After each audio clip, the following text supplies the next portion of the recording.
पाक अफगान बॉर्डर को बंद कर दिया गया। दोनों तरफ आमदोरफ्त और तजारती सरगर्मियां भी नहीं हो रही। कस्टम हुकाम के मुताबिक बॉर्डर बंद करने का फैसला वजारत दाखिला और वजारत तजारत ने मुश्तरका तौर पर किया। पाक अफगान बॉर्डर पर मौजूद माल बरदार गाड़ियां और metro oil tankers custom house मुंतकिल कर दिए गए हैं।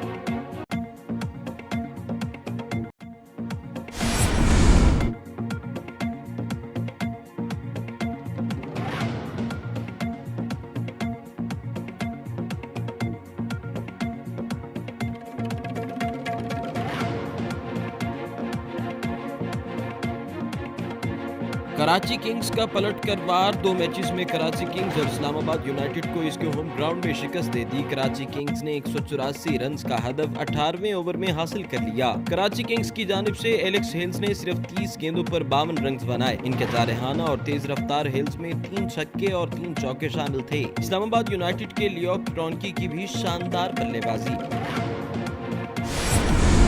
58 गेंदों पर 85 रन की नाकाबिले शिकस्त इनिंग्स खेली। लियोक क्रॉन्की की इनिंग्स में 2 छक्के 9 चौके शामिल। मैचेस का सिलसिला जारी है। इस्लामाबाद यूनाइटेड को कराची के हाथों शिकस्त हुई, ताहम इसके कप्तान शादाब खान ने शानदार बैटिंग की। शादाब खान 31 गेंदों पर 54 रन बनाकर नॉट आउट हुए।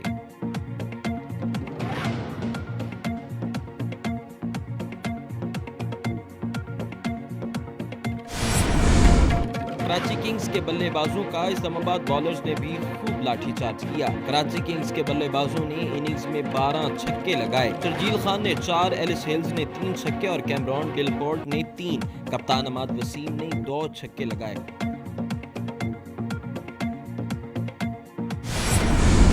इस्लामाबाद आटा बहरान की इंक्वायरी के लिए जुडिशल कमीशन बनाने की दरख्वास्त पर फ्रीकैंट से जवाब तलब कर लिया। दरख्वास्त पर मौक़िफ़ इख्तियार किया गया है कि क्लब से आटा मौजूद होने के बावजूद ज़ाती मुफाद के लिए गंदम बरामद की गई। जस्टिस आमिर फारूक दरख्वास्त की समाअत की। दरख्वास्त गुजार के वकील दलील देने के लिए आईन पाकिस्तान बुनियादी इंसानी हुकूक के मुताबिक तहफ़्फ़ुज़ की जमानत देता और आटा बहरान की शफाफ इंक्वायरी के लिए जुडिशल कमीशन तश्कील दिया जाए। अगर आपने अभी तक हमारा चैनल सब्सक्राइब नहीं किया तो अभी सब्सक्राइब करें और बेल आइकॉन को क्लिक करके हमारी लेटेस्ट वीडियोस के बारे में अपडेट जानें।